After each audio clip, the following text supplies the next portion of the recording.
you.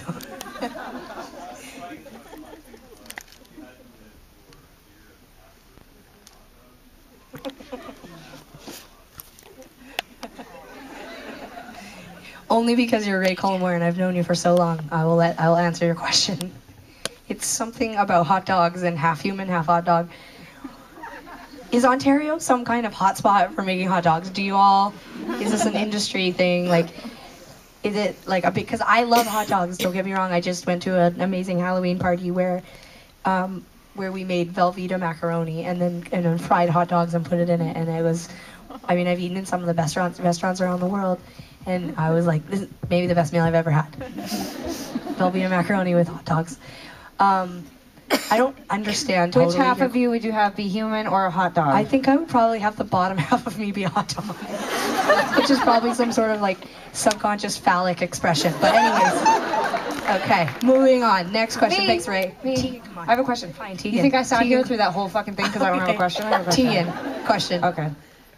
I would like to know why you chose the outfit that you did tonight and where you got each item of clothing from, please.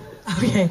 Well, these DVD screenings, I learned really quickly. I brought a small suitcase, but I brought 3 pairs of very tight pants that I would normally wear on stage.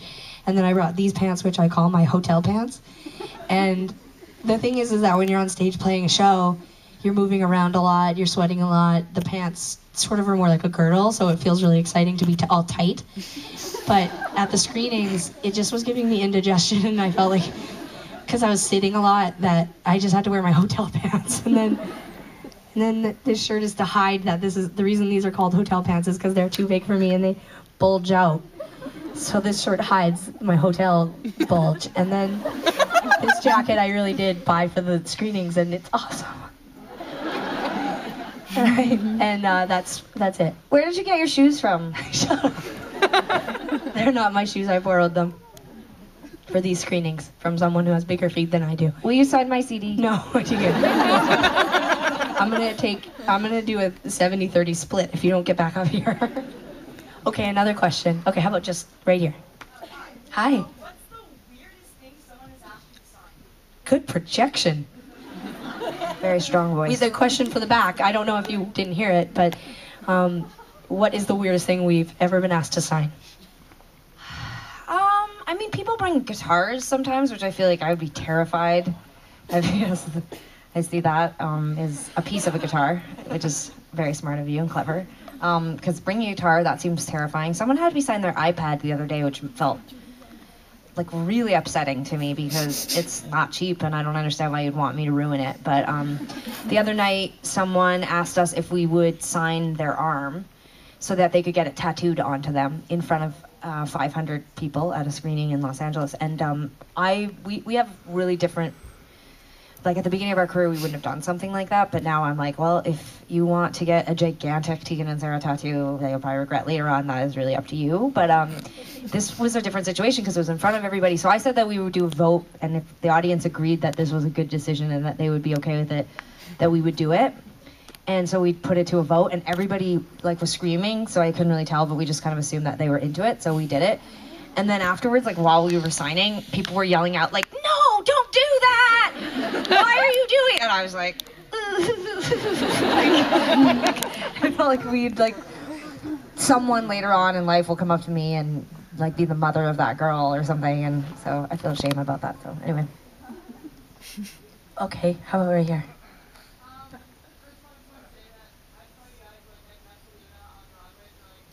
Whoa.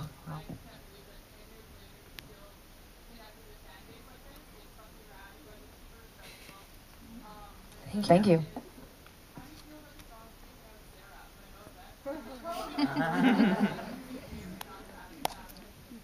Okay, so the question is, how do I assume you're asking me mostly because I'm Sara, but there is a song called Creeping Out Sara that a band, No Effects, wrote. And the song, you know, on a surface level, I found it kind of offensive because the implication was that Tegan and I are incestuous, which I find deeply, deeply horrifying and disrespectful. But the truth is that the conversation that he's describing in the song actually happened. he did creep me out, and he and I had a long conversation backstage at a festival in Germany, and not totally a consensual conversation. He kind of came up to me at an internet cafe at the backstage at a festival, and I was with a friend, and we were doing email or whatever, and he just told us all about his.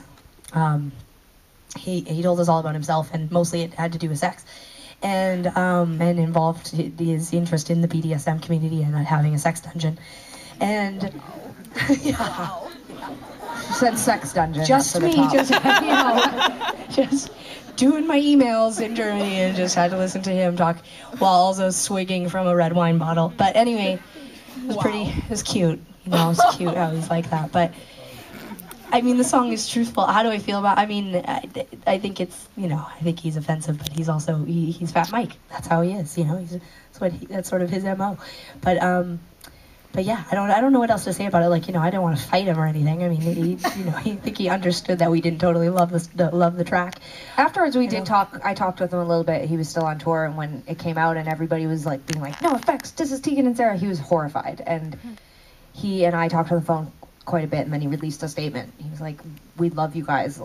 We're huge fans. The whole sentiment of the song is supposed to be making fun of myself. Like, I'm disgusting. I'm gross." And we talked a lot about the fact that people, of course, were going to miss that point and instead focus on the incest part and the dildo part and the gay part and all the rest of it. And, he wrote a statement, so I used to listen to NoFX. It was really hard for me because I was like, NoFX, well, not anymore. Okay, another question. Okay. Yes. I keep forgetting you guys are up there. Okay, whoever said the over here thing, that was funny. Go ahead. Why did you guys pick Not With You and Divided as opposed to, for the album, as opposed to other older Tegan and Sara songs? We also recorded versions of All You Got and Wake Up Exhausted and Burn Your Life Down. There was maybe 5 or 6 other songs we filmed, but we liked these songs more. I had suggested to Sarah that maybe we do Frozen and a couple other songs, but it's just so tough. We touch on in the film, the arrangements and the way we sang, even the topics we were writing about aren't necessarily something that we relate to very much anymore. And but Divided, we've played consistently since we wrote it and released it a bazillion years ago. So, there are definitely songs I feel that still resonate from our early career. But we definitely think of our lives as being 2 careers. There's the early career where we didn't really know what we were doing, and we were on the Greyhound bus, and then there was the part where we put straps on our guitars and toured with tuners and sang sort of at least partly in tune, and we definitely transitioned into a phase where it went from playing music into being a career and a job, something we took very seriously. And so I think we left a lot of those songs behind. But sometimes I feel like people think we don't like them, but it's not that we don't like them. We love them. I'm so proud of our first couple records. I know people who are in their 30s that are still struggling to get through their first record, just trying to get it together, and I just want to be like, what is wrong with you? What is taking you so long? It just seems like something you just do. And Sarah and I were so motivated when we were younger, and so I'm proud when I hear those songs, when I hear the records. When I was preparing for this shoot, I listened to those records over and over and over again, and it's been so many years. I'm proud that we did them, but mostly it's just really difficult to get Sarah to agree to play anything off those records. But we played My Number a bit this year. We played Superstar for a while this year. We've been slowly pulling out songs from our old catalog. Was there a song that you would have been really excited to hear? My Number. That's the first My Number. I love My Number.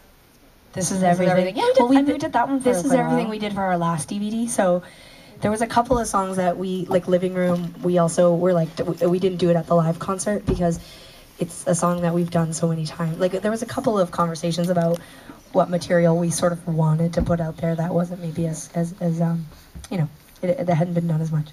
So next sorry. DVD, I promise. We're so sorry for disappointing you. I'm just kidding. All right, someone else from the top. maybe Yeah, right another at the back there. We were wondering when you watched. Oh no. Technical difficulties. There are 2 people speaking at the same time. Why don't we do whoever's up top there first, and then the second voice, you will go next.